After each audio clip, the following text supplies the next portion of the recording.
YouTube! What's up, guys? This is Mike. This is Jenny. Pratt Family Homestead. Hey, it's pretty hot outside today. We don't have air conditioning in here, but it's a lot nicer inside. So we decided to do this video today, kind of about us. This is probably going to be a long video. Bear with us. But we promised you this video, so here it is. We did, yeah. The sending duck eggs video that we did, we'd asked you to ask us questions for this video, and you did. So we're gonna have answers for them as well as information. Just talking about us. So, for starters, keep this in mind. Jenny and I have no farm background, no homesteading background, no information. No nothing. So no knowledge. Our channel, as you already know, is not how-to videos. Our channel is just our journey. What we're doing, whether it's right or wrong. And we love your guys' input. Some of the conversations we've had has been great with stuff that we're doing. So we know nothing. So here's our background. I was born... Oh, go ahead. Do you have something? Nope, go for it. I was born in Anchorage, Alaska. Lived in Anchorage until I was in 6th grade. We lived out on the hillside, which at that time, my understanding is it's not that way now, but at that time where we lived, that would have been kind of country living. I did not live out in the bush, nothing crazy. 6th grade, we moved to Soldotna, Alaska, and we lived in town a block and a half from the high school, and that's where I was raised. My dad was big into hunting and fishing, or kind of big into hunting and fishing and having his garden and everything, but there was none of that farming, homesteading, nothing along that line. I mean, we saved stuff, but it wasn't like instilled in us or anything. And I was born in Kentucky. We moved to Michigan when I was about 6 years old. My dad was in the Army and he had retired out.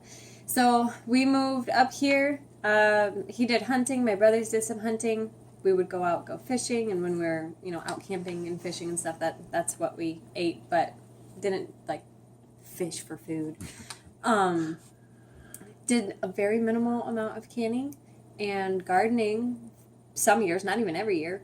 But that was about it. No homesteading, no farming. My grandpa was a farmer, so I would sometimes go with him, but her grandpa's awesome. Wealth of information for us. Yeah, never actually worked on a farm. I chased piglets. I think that was like the most work I ever did on a farm. So, not a whole lot there as far as knowledge or background. Fast forward to when we met. How did we meet? How we the met. Story. But we're going to try and chop it down real quick. Real quick. Okay. I worked at 7-Eleven, and he would come in every day for his pop and coffee and whatnot. So and how old were you? 20. How old was I? 34. Gave me his phone number one day and booked it out the door. And I did. I threw it at her. Here you go. But I had been in there a lot talking to her. And his visits got longer every time he came to see me. And more frequent. Yes. So he asked me out, and I told him that I would only agree to go out with him if he met my son TJ. And if she was comfortable with that if it was a good match, and then I would go ahead and go have lunch with him.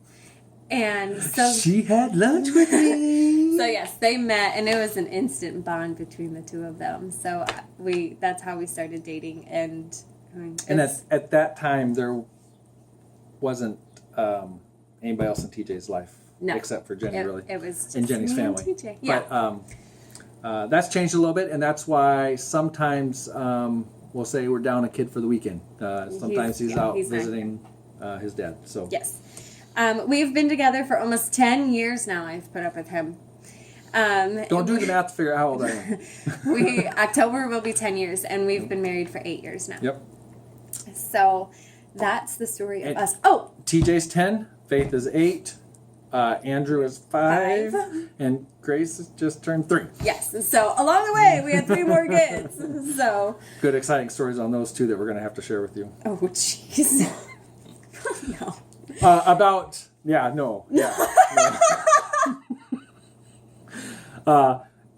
Especially Grace being born is what I meant. Yes. All right. Don't get sidetracked here, woman. It's so bad. How we landed the homestead. Let's just keep on moving. So we've been living in cities since we've known each other. Yes. And each time we've moved to a better city. We absolutely love the city that we moved from out to here. Tecumseh, Michigan was a great city. But while living there, we bought 3 chickens, and you can't have chickens. They're fighting for it, but you can't have chickens in the city. Right. And he bought 3 chickens.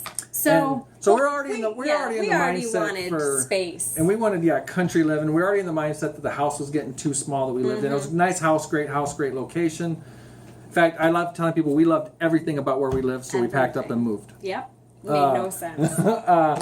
And so we started house hunting, and it became evident really quickly that we were looking for a farm. We did not know that when we started. No, we were wanted looking country for a bigger living. house and yeah, like privacy. That's what we wanted. But yeah, we saw a couple places that had barns, and just kind of led from one thing to another, and we decided that was the style that we wanted. We wanted the farmhouse, we wanted the barn, we wanted the property. And that got my head going into, I wasn't even using the word homesteading at the time. I was just doing getting as self-reliant as possible. How can we rely on ourselves? And so that's how we ended up here. We've been here since November 2014. Yep. And we, it's just been a whirlwind. Right, and that's actually leading into what we're going to talk about next. Oh, the most challenging? Yeah. Okay. What's most challenging for him? I'm a geek. I'm a total geek, and I have been out of my geekiness a little bit. But before we moved out here, I did a lot of stuff with like websites and stuff on the side of my regular job, and built websites, tried to make a little extra cash. But it was never about any of that. It was about figuring out code, and it was figuring out da-da-da. So I sat on my butt a lot, and Jeni and I have this conversation. People that work on cars, they go outside and they work on cars. Well, I was working on websites, and that's what I wanted to do, and everything. So I sat on my butt a lot. So when we moved out here, the most challenging thing for me was getting that energy kicked back in and going. So other than that, it's a lot of work, and it's fun. My most challenging, there's 2, is keeping him from overloading us with his ideas and his work and his projects and his animals and she's all on board. I'm all on board at a slower pace. Yeah, I know.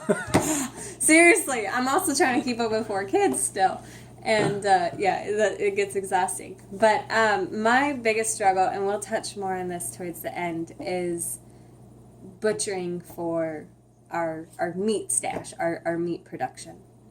And we're going to touch on that in the end because Jeni could get emotional, and she already is a little bit. So, how we support our homestead. Oh, yeah. I support it by running it and keeping him in line. I'm a stay-at-home mom, so I stay home. I do what needs to be done here. I, chores, checking on animals in the afternoon. And since she stays at home, I think I can make that list longer and longer for her. Go ahead and try that. And, no, I'm saying I do try that sometimes. Yeah, he does, and I'm like, okay, yeah, I'll get to that. Mm-hmm. Mental note, like list number 56. Paint this. Got it. I won't. Are you done? So supporting comes from him. He supports us. Well, no, you support us here at home. All the cooking, the laundry, the cleaning, keep things running. Everything. Financially, I support us. I won't say the company, but I work I'm a technician for the largest cell phone company, and it allows me to be very geeky, and I love it. He does love it. And it's a very independent job too, which is also very nice. I have a company vehicle, and pretty much, unless there's something serious going on, I make my own schedule. So I really, really like it, although I am really itching to want to stay right here. But that is pretty much impossible for us. So right. Okay. Our expectations is basically be as self-reliant as we possibly can be. If you were to ask me before we moved out here, I would have said, well, let's grow some food. We're going to be 100% self-reliant. Well, all right. That's not happening. I don't even think we're at 50-60% right now. And 100% is impossible. I don't want to say impossible because if we went homesteading in the middle of Alaska or something, we'd have to. And if he had his way, we would.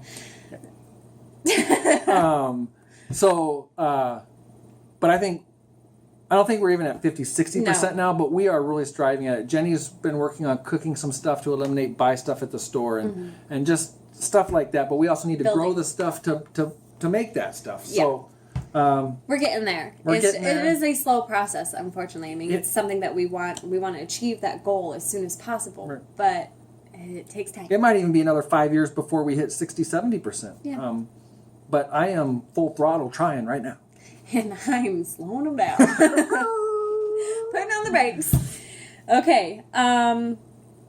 We did want to touch base on how the kids are adapting because we've gone from city life to farm life. Yep. And what's nice is Andrew and Grace were really young when we moved. Grace was 1. So to them, this is life. And if you ask Andrew what he's going to be when he grows up, he'll tell you he's going to be a farmer. Yep. And he can drive a tractor. Yep. And he's good at it. His driving skills all around are better than all 3 of the other kids. And yes. The other older kids are quite a bit older than him. They are, yes. TJ, being the oldest, gets more of the work and more of the chores and stuff sometimes, and he's kind of grumbly about it. But he's used to, a more laid back lifestyle. So yeah. while and he can and be grumbly about it, he does great. He is a great helper around here. They all are. Love it. It is here. amazing of how much they're willing to help, how much they're willing to try, and what they want to do, and just, can I go check on the animals? Can I go get some eggs? It's like, go be outside. It's perfectly fine. And there's even some nights where we have temper tantrums when it's time to come inside because they don't want to come inside. So it's really nice. They have adapted very well. This lifestyle is fitting all of them very good, and yes. at least a couple of them, I'm sure will continue it when they grow up. Okay. Well, Andrew's already stated he will. Yeah, Andrew will. One of my favorite stories on the kids adapting is they hate weeding the garden. We all do. Who likes to weed the garden? But they have their chores where they gotta go, like, one day weed the carrots, the next day weed this. But last year, one of my favorite stories is, and I don't know if I've shared it with you guys yet or not, but the kids saved our potato harvest last year. Saved. They went out there every single day and picked off those Colorado potato beetles, and we didn't know what they were. We had never seen them, and they had wiped out a couple rows of our potato plants, and we're like, "What is going on?" And found these nasty little orange bugs. So they did. They pick them off and every day they throw go them in out a there. bucket. They stop playing. They run out there for 10-15 minutes, go pick them all off, what they could find, and they do the same thing the next day. And pretty soon they're all gone. After a couple of weeks, those plants had completely come back to life and leafed out, and we had great potato harvest. So they're loving it out here. Yeah. Animals. What we have, how many, and what the purpose is. Okay. Soy sheep. We have 6 of them. 3 of them are the lambs that we assisted and got to watch give birth in April. Yep, video up here. Their purpose is meat and wool. I have picked the wool off one, and I'm really hoping to learn how to do something with it. So we'll see what comes about of that. Jenny's really hoping to learn to spin and stuff, and we just haven't gotten there yet.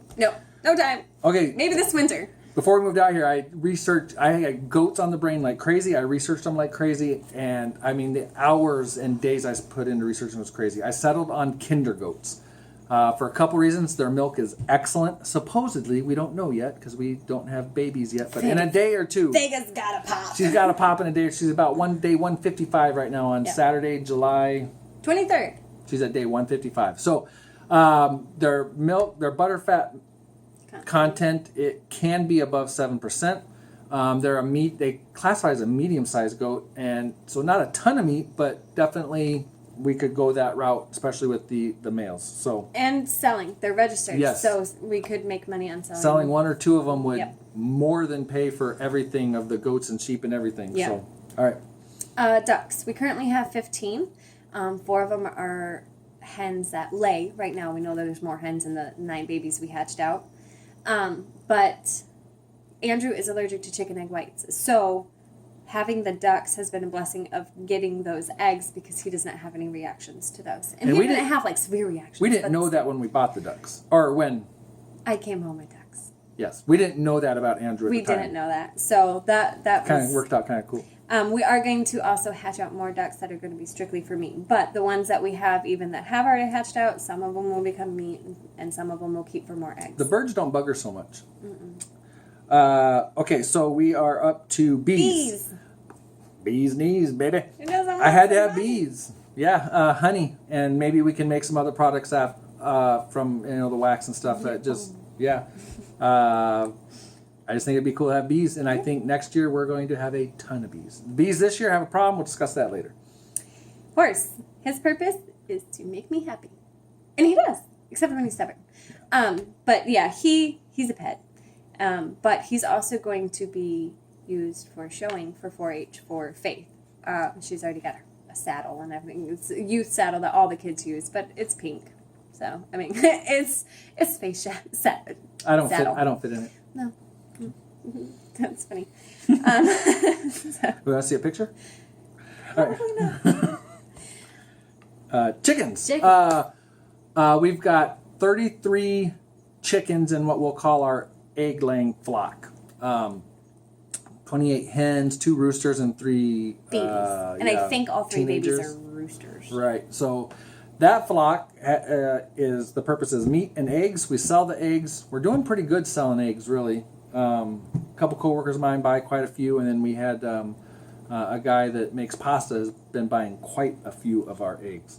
So that's that. And then we also have the 50 meat chickens that we just got a week and a half ago. So in about 6 weeks, fill in the freezer, baby. Yep.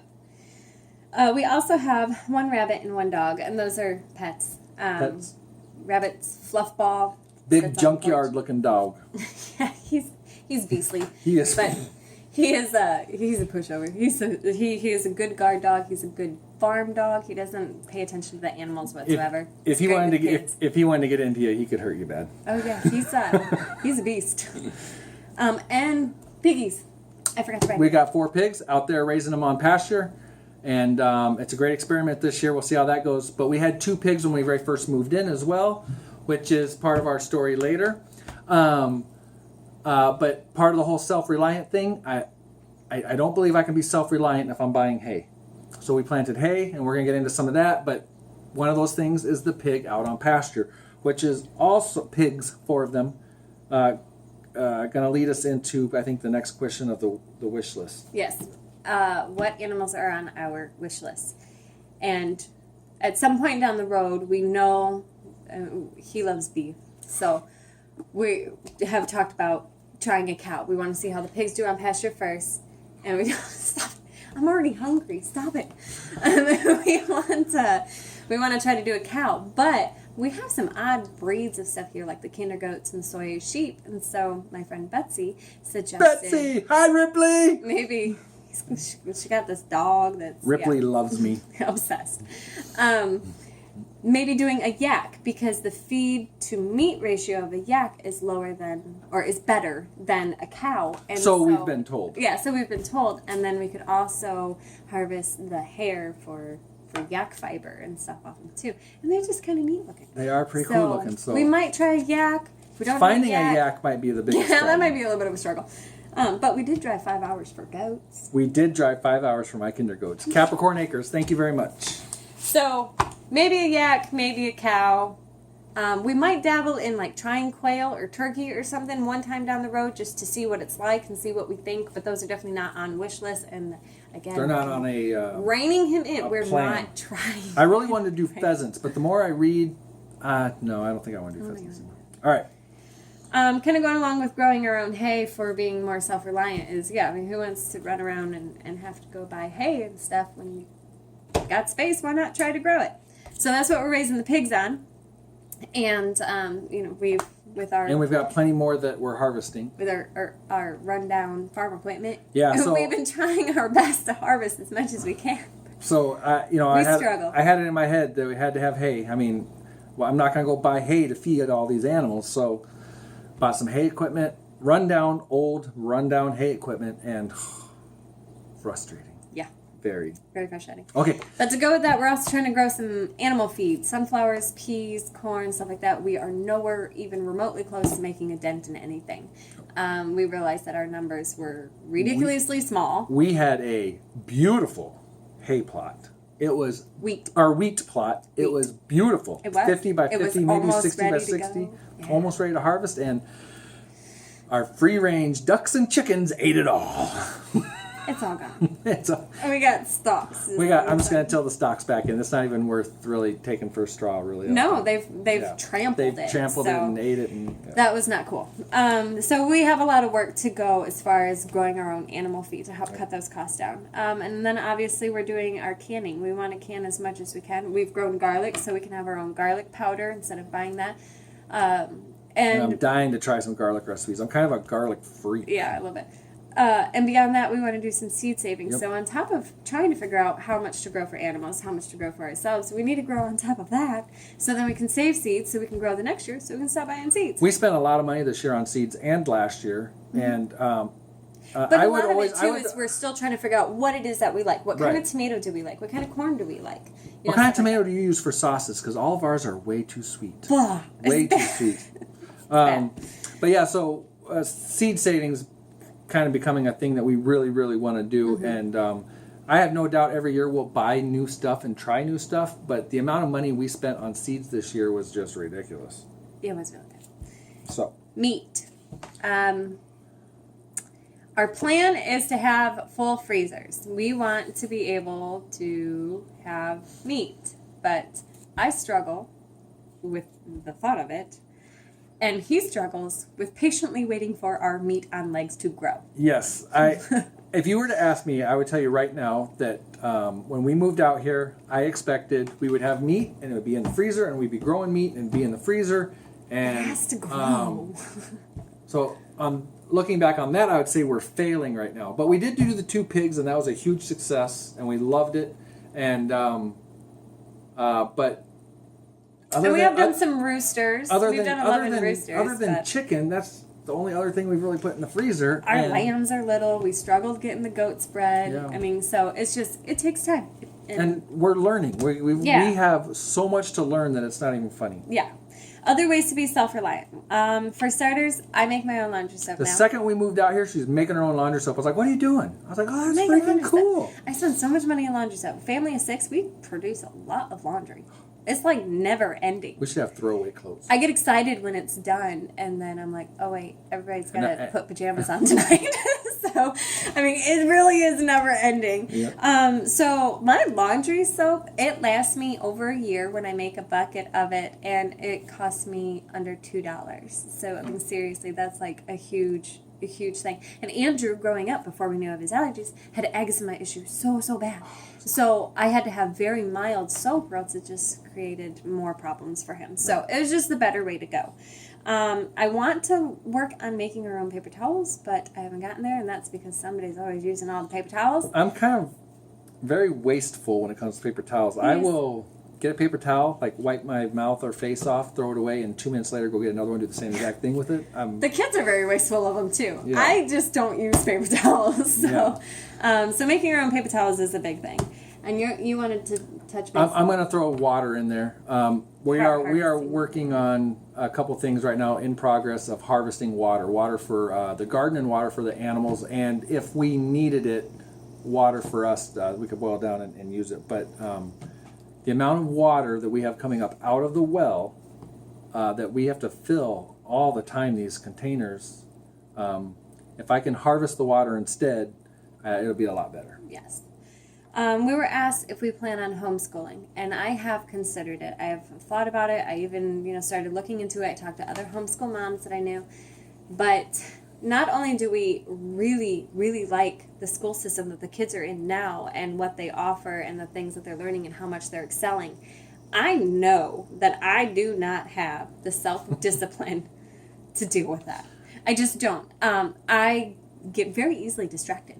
But also just keeping them on track. And then when they start to get behind, I'll get stressed out about it, and then I'll become more of an argument and a fight because I'm frustrated at myself for letting them get behind on it.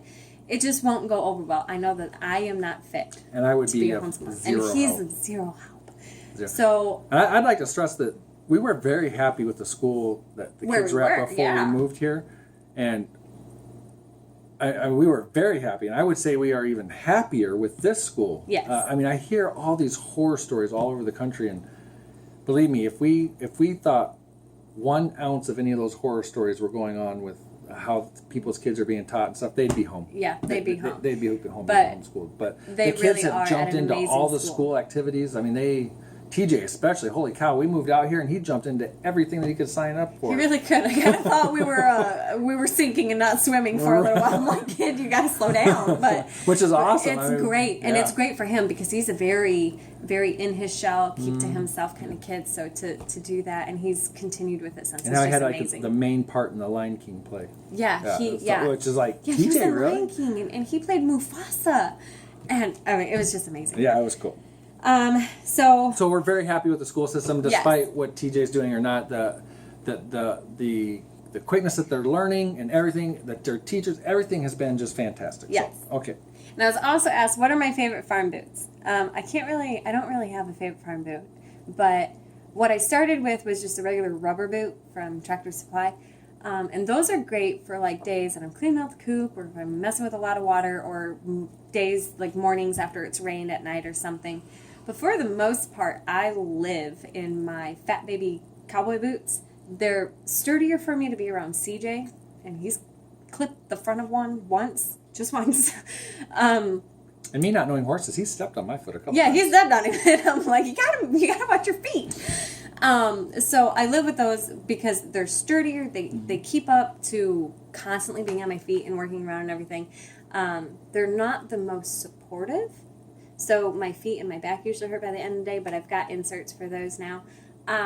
But that's primarily what I live. During the winter, both of those are really, really bad options. So I bought myself just a really good pair of winter boots that I can just wear all the time. I got them from Cabela's. I don't even remember what they're called. But I also got her some ice snow cleat things, but you don't really use those. Not with my new boots. With my old boots, I did. But my old winter boots ended up with a hole in them. So I had to get myself some new ones because I'm outside all the time. But they're made for like 25 degrees below zero or something like that. So, and they're fur lined. They're super soft and sweaty feet. I say winter out here there's a lot of open farm fields around us, and snow drifts like crazy. That was something that we weren't quite prepared for. That was. I remember walking down the barn. I'm like, the snowdrifts are trying to eat me. I'm only 5'4", and the snowdrifts are like 4 foot tall. Like I can't even move. That was interesting. We now own like a lot of Carhartt bibs and coats. Yep. But yeah, that was great. So what's next is butchering animals and the struggles that go along with that. What was first, pigs or chickens? Pig. A rooster. A rooster was first. The rooster that attacked Andrew. So, we're not gonna. Gotta keep it short. We're not gonna force our kids to do anything that they don't want to do. So I gave them the option of watching me butcher the first chicken, and it was my first time. But I in great detail, I told all the kids exactly what was going to happen. They all agreed they wanted to watch and see the process. Faith was the only one that stuck around. Yeah. And she was in tears almost the whole time. But she wanted to be there. That Faith is a tough cookie. She's a tough cookie. She really is. She'd handle those boys no problem at all. But so from start to beginning, and it was rough. It was kind of emotional. Whenever you're killing an animal, it's a rough deal. It really he had is. to go though. I mean, he came at Andrew's face. Andrew's for, and I'm sorry, animal or not, you can't do that. That's my kid. He came out my boy, so he went in the crock pot. And it was good. It was really good. But that was a great learning experience for us. But after that, then the pigs were about of age. Now, Jeni made very good friends with those pigs. Their names were Ham and Bacon. And they were awesome. They were like pet dogs. They really were. They would yell at you. Pigs are fascinating animals. They would grunt at if you walked by because they were on the way down to the barn.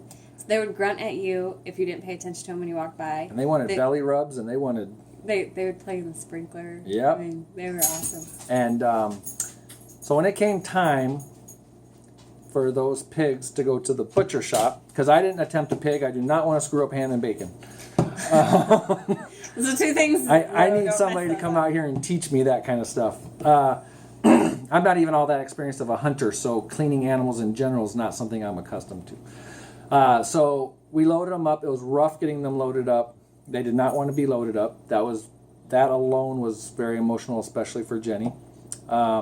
They finally got loaded up, and we got them to the butcher shop, and the butcher had them, about a week? 5 days. 5 days. Jeni was an emotional I wreck. was a disaster. I tell people that I honestly believe she was in a she was clinically depressed. Those pigs we played with them. We, like she said, spraying with the water, everything. And Jeni was a wreck for those 5 days while they were at the butcher shop. Now, once we got the meat back and Jeni had bacon, she was not so bad.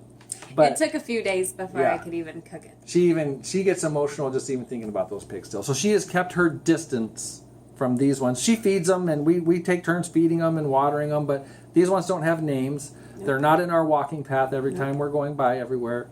So I spend a small amount of time over there as what I can. Yep, she does. And but she does a great job taking care of them. But oh yeah, I even captured one and put it back when it came out. So I'll take care of it, but I'm not going to befriend them. I can't. Right. So and that becomes a big challenge with all the other animals. The sheep, she pretty much feels the same way. The goats, she feels the same way, except not so much because those boys stink. Those boys are nasty. Wow. So yeah, it's gonna be hard. And so. It's going to be hard, but it's something we got to do as part of what we want to do. Yep. And so, I don't know. I think we're done. Yeah. All right. So, you got any further questions? We could do other videos and stuff. Maybe we covered it all here in this 31 minutes. Oh my gosh. Sorry, guys. So, we'll just end it. Yeah. You got anything else? No, I'm good. All right. Okay, guys. So, we already ended the video. So, we're going to splice this in right before we say goodbye. But, we thought it ended at a kind of we didn't want it to end at butchering our pigs. That's not a good ending. We just want to recap, say we're having a lot of fun out here. We are learning a ton of stuff. We still know absolutely nothing about what we're doing. But we've also got a lot ahead of us that we want to try and attempt to learn and everything as well. So, I mean, the whole journey is going to be nonstop learning, which is great. And yeah, maybe one day we'll actually know what we're doing when it comes to something. Maybe 2, 3, 4, 10 years we'll do a how-to video on something. Maybe. And it'll still be how to... I don't know. I don't even know. Like, what might we actually be able to do right? I don't even know. Right now, everything's just still so much of a learning experience. But while we are busting our butts, and there's a lot of days we're feeling really run down and everything else, it's a lot of fun. It is a lot of fun. We're having a good time. I think all this is a great experience for the kids. Yeah, they are learning a lot. And this morning I was filling out their chore chart. And, it's just 5-minute chores here and there. Something that they can help out. And one of the things that I put on there for TJ was mopping the floors. He's never mopped a floor. And so I was like, I'm going to teach TJ how to mop the floors. And it kind of seems like I'm pawning off some of my work to him, but while he's mopping the floor, I'm out checking on the pigs or getting stuff ready to can or, something like that. Pawn it off all you can, baby. It's, everybody's got to pitch in. Everybody's got to work to make this work because it is nonstop. That's right. We were joking earlier today. Did we answer that? We did not answer that question. We have 4 kids, and that's where we're locked in at right now. Oh, are we going to have any more blessings? Right. It depends on who you ask. Some surgical procedures have been done to somebody that are telling me, no, there are not going to be any more kids. Unless something happens from above. No. 4 is the max. And actually, kind of now with the lifestyle that we live in, with as miserable, Grace is a July baby, and with as miserable as I was in July before her, I don't think I could do that here. And not to mention, I just turned 30, so oh my gosh, you're so I'm old. only going to get older from here out, which I know I was only going to get older from, the rest of them too. But, I still had a lot more energy then, but now being a homestead and animals and a horse and being on my feet so much more, I don't think I could do another pregnancy. But there are the people that tell you that if you're going to have a farm or something, you need to have lots and lots and lots of kids because there's lots of work to do. They can clean the house while I do the work outside. There are some days where this house is bad. But along those other lines, though, the kids are doing stuff like running and getting eggs in the middle of the day, and just all kinds of other. I have them out checking the water. I'll be doing something like, hey, I need to go check the pig water. If it needs to be filled, I'll do it. TJ can do it. Yep. But the other ones can't really carry the current setup. They can't carry the bucket. But they are like more than willing to go do all this stuff. So yeah, they throw on their boots and out the door they go. Clean their room? No. Getting them. It's been an all-day adventure to clean one game closet today. It has. One game closet has taken hours, and it's still not done. But if I sent them outside to do something, they had to go do it. Yeah. So they're especially, oh my gosh, send especially, well, any of them, but especially Andrew out to get a carrot or an onion out of the garden. Yeah. That's like big treat stuff there. And then if you get to go feed it to CJ, the carrot, then it's an argument of whose turn is it. Right. So this lifestyle is great for them. They love it. The kids are running around with chickens. They've always we trust them to go into the outdoorsy pasture anyway. by themselves with the sheep and goats and stuff, and it's we might be exhausted, but it's a good fun lifestyle for everybody, I think. Yep.